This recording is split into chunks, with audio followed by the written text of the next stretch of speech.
বন্ধুরা, আজকে আমি কারি পাতার পকোড়ি বানাতে যাচ্ছি। হ্যাঁ, এবার দেখুন আমি স্টার্ট করছি। এই যে কারি পাতা নিয়েছি, সেটাকে ধুয়ে পরিষ্কার করে কেটে রেখেছি।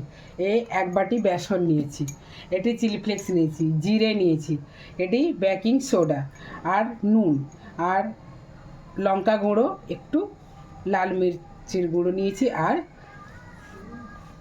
আপনার নিয়েছি কাঁচামরিচটা একটু ভালো করে দিলে ঝাল ঝাল হলে পকোড়িটা ভালো লাগবে। বাস, এখানে বেসনটি নিয়ে নিচ্ছি। চালের গুঁড়ি এনে থাকলে ভালো হতো। চালের গুঁড়ি আছে মনে? বেসন দিলাম এক বাটি। এবার একটু রাইস ফ্লাওয়ার দিয়ে দেবো।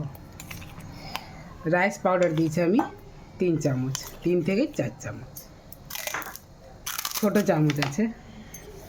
এবার একটু দিয়ে দেবো লঙ্কা পাউডার। এবার কাঁচা লঙ্কা কুচি দিয়ে দিলাম। এবার দিয়ে দেবো নুন, স্বাদ অনুযায়ী নুন দিলাম। এবার জিরে দিয়ে দিলাম। এবার চিলি ফ্লেক্স দিয়ে দিলাম। এবার সামান্য একটু বেকিং সোডা, বেশি দেবেন না, সামান্য একটু দেবেন।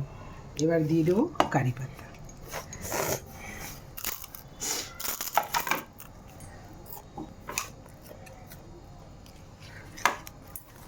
বেশি জল দেবেন না, একটু একটু করে জল দেবেন।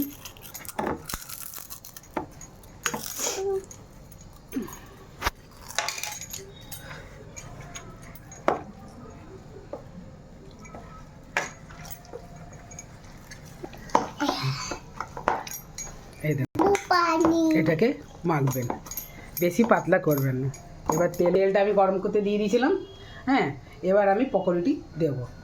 মিডিয়াম আঁচ রাখবেন, লো না আর হাইও না। বেশি হাই দিলে পকোড়িটি জ্বলে যাবে।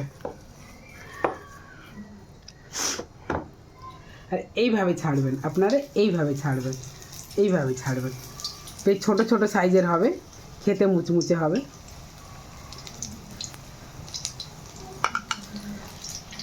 किसके लिए बना रहा? आपके लिए बना रही हो तो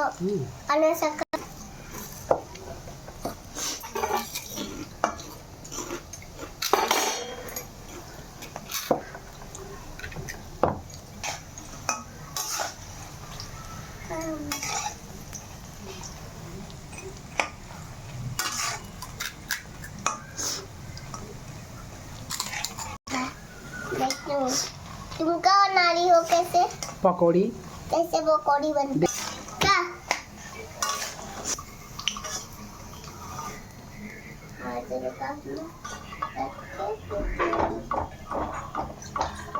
टिश्यू पेपर नहीं ना, ছেড়ে দাও।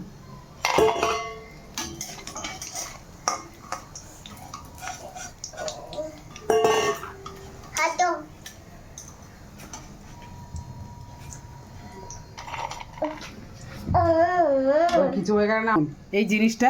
এবার কত মুচমুচ, এই দেখুন আওয়াজ হচ্ছে, আওয়াজটা যাচ্ছে, এই দেখুন আওয়াজটা যাচ্ছে, এই দেখুন। এবার গরম গরম চায়ের সঙ্গে আপনারা খেতে পারেন। একটু তো দেখিও না। अभी बताती हूँ नीचे से, अभी नीचे से बताती हूँ। তুমি দেখুন, এমনি আপনারা ঘরে বানিয়ে ট্রাই করে দেখুন। যদি আপনাদের ভালো লাগে তাহলে আপনারা লাইক করবেন, সাবস্ক্রাইব করবেন। এটা খেতে কিন্তু খুব ভালো লাগবে। এটা একটা নতুন ভালো রেসিপি। স্টার্ট।